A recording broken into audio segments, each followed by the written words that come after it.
So our book of the day is titled The Great Spruce. And look at this beautiful cover. And it's written by John Duvall and illustrated by Rebecca Gibbon. And I love the dedication in this book. It says, to everyone who has ever climbed a tree or wanted to, J.D., which is the author, and for my sons, Otto and Felix, from R.G., which is Rebecca Gibbon, the illustrator. The Great Spruce. Alec loved to climb trees. He climbed all the trees in the town, the little apple trees, the wide willow trees, even the tall locust trees. But the tree he liked to climb the most was the Great Spruce. It was the most magical of all the trees, tall and strong and spreading ever upward. His grandpa told him many times the story of the year he transplanted the tree a long time before Alec was born. Digging carefully, he moved the little spruce from the shade to the forest floor to a sunny spot where the tree could stretch its arms and reach for the sky. Because his grandpa could no longer climb the tree himself, Alec would race to the very top and tell him about all he could see from up there. He imagined scouting from the crow's nest from an old ship, searching for pirates along the river that ran past the city to the sea. Each winter, Alec and his grandpa would decorate the tree. Our tree likes lots of lights and tinsels, Grandpa told Alec. When they were done, their tree shone like a Christmas tree lighthouse. One day, Alec was collecting spruce cones in the upper branches when a few curious men stopped to look at the tree. One of the men knocked on Alec's front door. When Alex's parents appeared, the men asked if they could take the Great Spruce for the Christmas celebration in the city. Alex's parents thought it would be a great honor and agreed, but Alec could not believe what he heard. His tree would be gone forever. Days later, a crew arrived to remove the tree with a giant chainsaw. Everyone in town came to watch. The saw started up and it was terribly loud, but Alec was even louder when he screamed, "Stop!" The men turned off the saw. A breeze blew through the branches of the great spruce, whispering a sigh of relief. "You don't have to cut this tree down," Alec said. He was shaking and he felt so many eyes on him, but when he found his grandpa's face in the crowd, he knew. "We can dig it up. You can borrow the tree instead." Alec's grandpa, with a smile as bright as any star, grabbed 2 shovels and handed one to Alec. Before long, everyone was digging, even the crew from the city. They began to dig a circle around the tree. When they finished digging, they wrapped the tree's huge root ball with burlap and big, thick rope.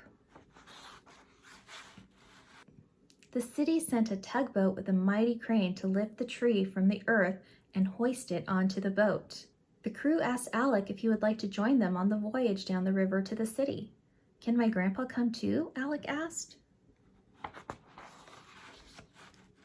And so they set off, down the dark and beautiful river as the townspeople and his parents cheered from the dock.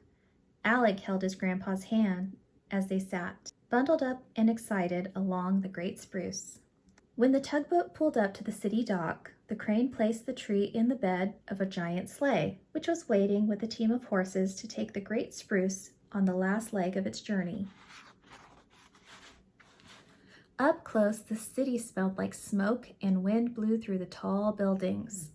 Car horns honked, a woman laughed, and Alec, his grandpa, and the Great Spruce moved slowly through the streets, among cheers and songs from happy faces.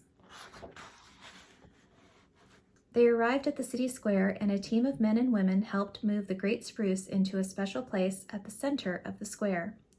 Alec and his grandpa drank hot chocolate and waited for the officials, his parents, and face after familiar face from home arrived at the square, gathering around the Great Spruce.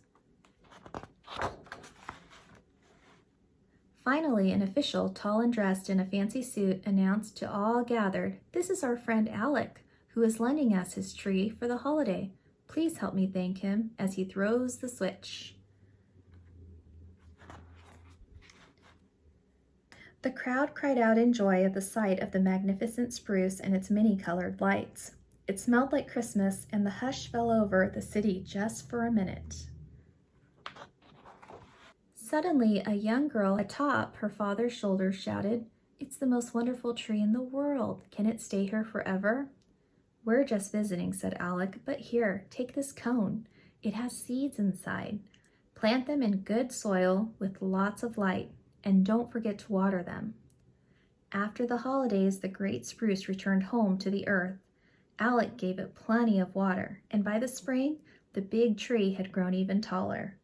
Alec could see a bit further down the river, and if he looked hard enough through his telescope, he could just make out the tiny sapling that took root in the big city square. Author's note: have you ever wondered where the Christmas tree tradition comes from?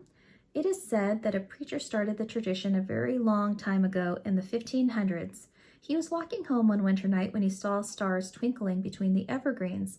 It was such a beautiful sight, he went right home to recreate the scene for his family. He put the tree in the main room and fastened its branches with lighted candles.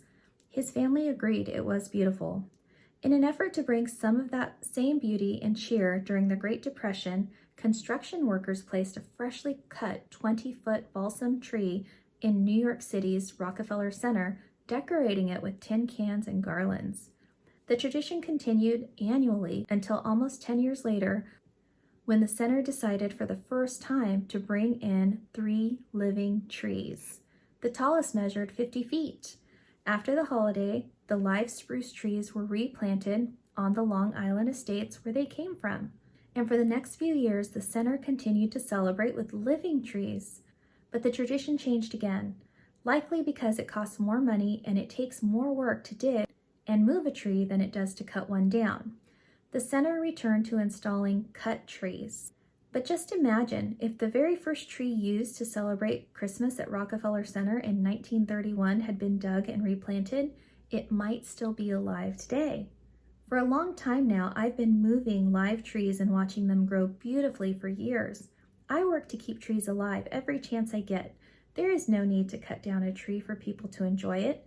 If a tree can live to be hundreds of years old, then why not let it? After all, trees give life to other trees around them. Their leaves and needles fall each year and provide essential food for the earth. And they are a habitat for birds, bugs, and many of our other friends in the forest. And don't forget one of the tree's other important jobs, to provide a place for kids to climb high and look out over the world, perhaps seeing things no one else can. So here are the steps to transplanting a tree. You have to dig it up, and then you can see that they have to wrap it really well, and it takes a lot of work, but they can do it. So I do like this book a lot. It is a great story that shows you a different alternative. A lot of us like Christmas trees and we like to cut them down. You can see I like Christmas trees. I have them everywhere.